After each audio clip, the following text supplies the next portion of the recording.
KwaZulu inyosi uyena muntu ovula avale esigodlweni nasesizweni, ngoba uma ingonyama iqala nje isaphumula fanele izwakala inyosi simemeza onke amakhosi amadala.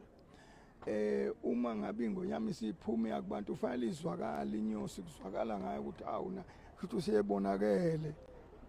Uma-ke kakhulukazi njengoba lapha sikhuluma senkundleni yempi, enye-ke yezinto-ke enkulu kakhulu ukuthi ayikaziphakwe KwaZulu impi inyosi ingayibikile emakhosini.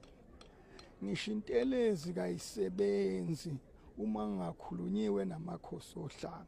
Ngisuke ngizama ukukhuthaza ukuthi lo msebenzi wokubonga awubanjwe njengezikhali zamantunga noma ngabe ingane ingakanani naleso siphiwe, kodwa akwaziwe ukuthi iyiskusasa